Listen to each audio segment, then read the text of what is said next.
की भी अब उपस्थिति होने जा रही है लोकसभा चुनाव में। किस सीट से टीएमसी के उम्मीदवार के तौर पर आप चुनाव लड़ने जा रहे हैं? हम लोग ने अभी सीट का हम लोगों का सीट तय नहीं हुआ है।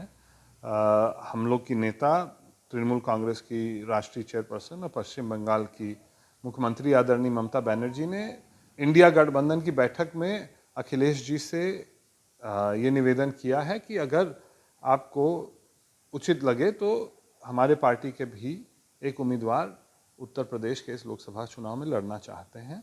और अखिलेश जी ने बड़ा दिल दिखाते हुए हम लोगों को आमंत्रित किया और हम लोगों से इस विषय पे उन्होंने चर्चा की थी। जी, तो अभी कौन सी ऐसी सीटें हैं जिसको लेकर चर्चा चल रही है? अब जैसे आप जानते हैं कि हमारे पर बाबा और बाबा दादी सब लोगों की राजनीति यहीं बनारस के आसपास के अन्य अन्य जिलों में रही है, बनारस जिले में भी रही है। हम लोग ने अखिलेश जी के सामने कोई सीट का दबाव नहीं रखा है।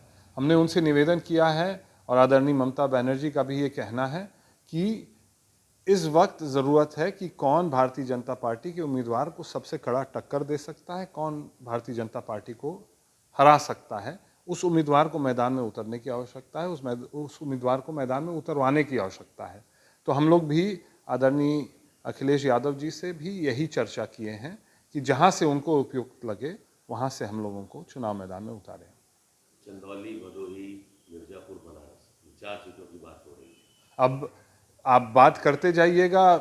हम लोग पूर्वांचल के कई जिलों में जाने का अवसर प्राप्त हुआ और हर जिले में स्वर्गीय पंडित कमलापति त्रिपाठी जी ने हम लोगों को विरासत में यही छोड़ के गए हैं कि पारिवारिक संबंध और नज़दीकी सब लोगों के साथ ऐसे बनाए के रखी है कि हर जगह जहाँ जाते हैं वहाँ पे वो परिवार का प्रेम मिलता है, आशीर्वाद बड़ों का मिलता है।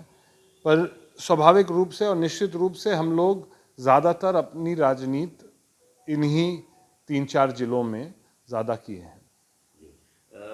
बनारस को लेकर जो चर्चा है कि बनारस में प्रधानमंत्री जी के सामने कोई चुनाव लड़ना नहीं चाहता, तो इंडिया गठबंधन के पास कोई एक चेहरा तक नहीं है कि पीएम के खिलाफ चुनाव लड़े। नहीं, ऐसी बात नहीं है। इंडिया गठबंधन के पास कई ऐसे चेहरे हैं जो निश्चित रूप से प्रधानमंत्री जी को सांसदीय क्षेत्र वाराणसी में कड़ा मुकाबला दे सकते हैं। और मुझे ये भरोसा है कि आने वाले दिन में एक ऐसा चेहरा बनारस के लिए तय होगा जिसके पीछे हम लोग सब लग के यहाँ पे भी प्रधानमंत्री जी को कड़ी चुनौती देंगे। जी, ये प्रधानमंत्री जी ने राहुल गांधी जी को अपने निशाने पर रखा और कहा कि राहुल जी ये कह रहे हैं कि बनारस के युवा नशेड़ी हो गए हैं, नशे में बाजा बजा कर रात भर सड़कों पर नाचते हैं, सोते हैं। इसको आप किस तरीके से देखते हैं? उस टिप्पणी में आपने एक हिस्सा छोड़ दिया। जो देश के प्रधानमंत्री जी को एक विपक्ष के नेता के बारे में जिन शब्दों का उन्होंने प्रयोग किया वो कहीं ना कहीं प्रधानमंत्री पद की गरिमा को शोभा नहीं देती है। मैं उस विषय पे नहीं जाऊंगा। आदरणीय राहुल गांधी जी ने बनारस के सारे नौजवानों को नशेड़ी नहीं कहा, प्रधानमंत्री जी की ये बात है। और अगर प्रधानमंत्री जी के पास इस तरह की आधिकारिक सूचनाएं हैं कि बनारस में नशा का ये जो जाल है ये बढ़ रहा है, नौजवानों को नशा की तरफ ज़्यादा खींचा जा रहा है, तो उनको इसके रोकथाम के लिए उपाय निकालना चाहिए। और इस बारे में भी सोचना चाहिए कि नौजवान नशा की तरफ क्यों जा रहे हैं।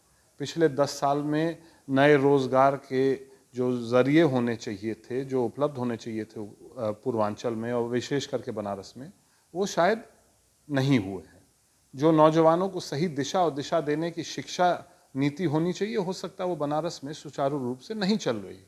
तो ये इस पे प्रधानमंत्री जी को मुझे लगता है कि विचार करना चाहिए। हो सकता है कि वो अन्य काम में ज़्यादा व्यस्त रहें और इस तरफ उनका ध्यान नहीं गया हो, मगर निश्चित रूप से काशी के भविष्य के लिए, काशी के नौजवानों के भविष्य के लिए 2024 के चुनाव में प्रधानमंत्री जी को रोजगार का एजेंडा, शिक्षा का एजेंडा और नौजवानों से जुड़े हुए अन्य खेल संबंधित अन्य विषयों पे बनारस के नौजवानों को उनको सीधा संबोधन लिखना चाहिए और सीधे रूप से संबोधित करना चाहिए कि ये मेरा एजेंडा आपके भविष्य के लिए है।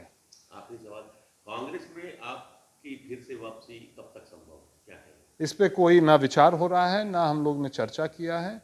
हम लोग, क्योंकि गांधी के रास्ते पे, बाबा साहब भीमराव अंबेडकर के रास्ते पे चलने वाले लोग हैं। हम लोग हमेशा कांग्रेस के विचारधारा के पास ही रहेंगे। हम लोग कांग्रेस के विचारधारा से अपने आप को अलग नहीं मानते।